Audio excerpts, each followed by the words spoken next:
Yeah. I've heard it over and over again. It's like, I know somebody who's a DACA recipient and they're big fans of Trump. And I'm like, listen, what happens is that kid is going to be presented with a vote. Mm-hmm. Will the vote benefit his parents who are not citizens, or will it benefit the community of the United States? They will vote for their parents. In this one, we're going to have a look at Tim Pool giving a little history lesson on Democrats and their open border policies and how these open border policies are destroying American culture. And I want to highlight this story because it exemplifies the importance of Donald Trump deporting as many illegal immigrants as possible in these next 4 years, which, to be honest with you, the rate that Donald Trump is deporting people is not fast enough, is not high enough. We need him to ramp it up pretty much at all costs. Otherwise, the cost will be America and Americans losing the culture that we have already. And I think the example that Tim Pool gives here explains exactly why. That's the bringing the shame back. You know, when the Democrats, shame is a good thing. When the Democrats changed their opinion on illegal immigration, it all started in 1993. And the reason why is there's somebody significant within the Democrat Party that died in 1993, Cesar Chavez. He used to go down to the border and whip guys coming across the border and send them back to Mexico because of the fear of what it was going to do to the wages of workers. Right. And what they did, the other thing that happened in 1993 was Congress passed the National Voter Registration Act, which basically forced DMVs to start allowing people to register, or actually, forced them to allow them to register to vote at the DMV. And the very first state in U.S. history, the state of Washington, allowed illegal immigrants to get driver's licenses. And it started growing from there. There's another piece of the puzzle, and that is Ronald Reagan in California offering up amnesty to illegal immigrants, creating a voting generation that had an interest in the previous generation, who was not American, having access to public funds. So you can actually read about how the chain of events occurred. There's a bunch of illegal immigrants. Ronald Reagan says, okay, we're going to grant them amnesty, or like, we're going to give them sanctuary. We're going to pass a bill where, they can live and reside. And what ends up happening with this, this actually might have been in the 90s. I could be totally screwing the story up. Ronald Reagan advocated for amnesty, which resulted in a bunch of individuals. When it came time to vote, there was a bill in the 90s that would say illegal immigrants no longer have access to public funds. All of their children, all the children of illegal immigrants, I think it was who were born here. I think that's what it was. Again, I'm flubbing this, but I think it was, he let them stay. We're not going to deport. They had kids. Those kids grew up. And then when it came time to vote, those kids said, I want to vote that my parents get access to public funds. So that's when they say that California flipped from Republican to Democrat. The moment they tried saying, we're not going to give money to illegal immigrants anymore, but those illegal immigrants who had kids here who could vote said, I'm going to vote for my parents. This is why I always tell everybody, when it comes to illegal immigration, the issue is you are extracting American community. I was talking to Rokana about this, and I said, an immigrant is not wrong to vote for their interests, but they are voting against the interests of the community that's been there for a long time. So the example I give is this. A man moves to an area and it's big farmland, empty fields. He builds a house. He starts selling product, and he's a young man. One by one, other people start building up businesses in the area to provide a service. And those guys get together and they say, you guys want to put a baseball field here? And they're like, let's put a baseball field here. So they all decide to pool their money. And right now the town has a residency of, it's not even a town, it's just 14 people. A generation goes by, now there are 78 people. Jobs have built up, and that park is there. That's baseball. The guy is now playing baseball with his young son. His son grows up and is now a young man of himself. The population has grown. He brings his son to play baseball. That kid grows up. There's now a town of 300-400 people, and they're like, look at this. My granddad came in here and he built this place, and we've had this baseball field our whole lives.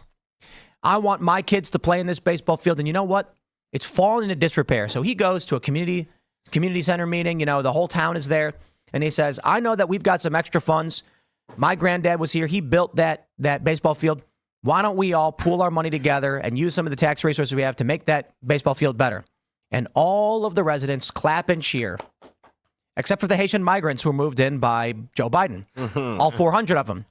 They then say, why are we spending money on a baseball field? We have 400 migrants and refugees who need a community center, who can provide food for them. And then there's rabble, rabble, rabble. A vote is had. And a few of the residents say, look, we're Democrats and we have to help these poor migrants. So we're voting against the baseball field. It's not wrong. It's not factually incorrect. The migrants are there. They do need resources to accommodate them.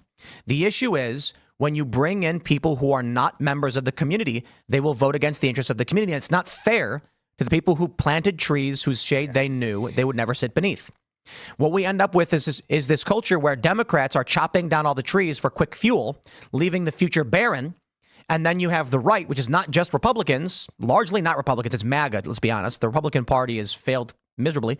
But now that Trump has taken it over, these are people who are trying to plant those trees, have families, have kids, and build a society where there will be a baseball field or whatever you think it might be in the future, and it will be funded and repaired. So to put it simply, as I told Ro Khanna, you're not wrong to vote for your parents. You're not wrong to vote to say, hey, look, man, my dad needs help. But it's not fair that people come here illegally, they break our laws, and then a generation later, those children can vote against the interests of the honest, hardworking American. Yep. Well, this brings up the issue of birthright citizenship that Trump just did these executive order and the courts are trying to stop it. So that's one of the issues right now that's going on is that whether or not somebody who is born to illegal aliens is actually an American citizen because they're not born under the jurisdiction of the United States when their parent is here illegally. I agree. We need to get rid of birthright citizenship. It's very important because it's going to be the end of America if we keep having these anchor babies or second generation folks coming into our world. Well, sorry, if they don't have our American values and they have their own values from their own country, where it's not a melting pot, we're like multicultural. It's the end. That's end of America. That's half of it, though, because it's true. We want American values, the Constitution, free speech, all the things that are enshrined in it. But that was the point I was making. When they make the argument, they're like, hey, look, some of these people who come to America really do love and believe in America. Yeah. I've heard it over and over again. It's like, I know somebody who's a DACA recipient and they're big fans of Trump. And I'm like, listen, what happens is that kid is going to be presented with a vote. Mm-hmm. Will the vote benefit his parents who are not citizens, or will it benefit the community of the United States? They will vote for their parents. They should vote for their parents. It is the right thing to do to stand up for your parents. But that's the problem with extracting American community and bringing in 10 to 20 million new people, whether legally or illegally, in 4 years. Yeah.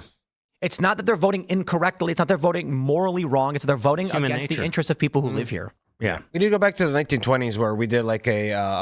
America has a terrible problem with illegal immigration. And, Tim Pool said 15, 20 million. I personally believe it's probably upward to 40 million illegal immigrants came into our country under Joe Biden's 4 years. I think it's ignorant to just go off of the numbers that they counted, considering people were coming in through tunnels, people were coming in through non-checkpoints for 4 years. But another important factor, other than the point that Tim Pool just made about folks not being wrong in voting for their families over the American culture, is that these people are also going to start getting benefits as far as Social Security, Medicaid, things that are paid for with our taxpayer dollars. And if you're like me, you have paid in for decades into Social Security, and you still have decades to go before you can receive it. And so for me personally, and you, I believe we want our Social Security to be there when it's time for us to receive it. But there's no way it'll be there if Trump does not deport 20 to 30 plus million illegal immigrants from our country. I'm to the point where I'm ready to cut off immigration completely.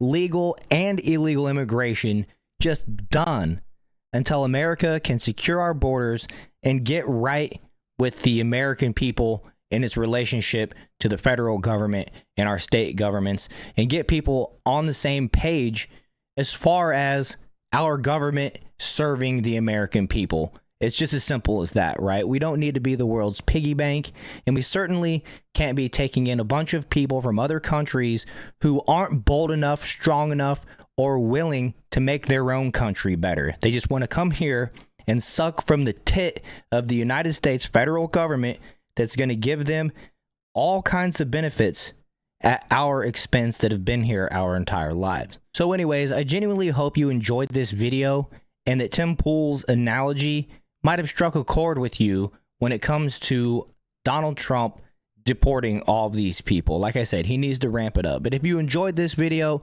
make sure to hit that like button, subscribe to the channel, share this video with your friends, send it to the group chat. I really would appreciate it. You can join the Discord by clicking the link down in the description. And I'd like to let you all know that you can catch me live on this channel every Monday, Wednesday, and Saturday at 7 p.m. Eastern Time with the Jar Openers podcast. And other than that, thank you so much for watching to the end, and I'll see you guys in the next video.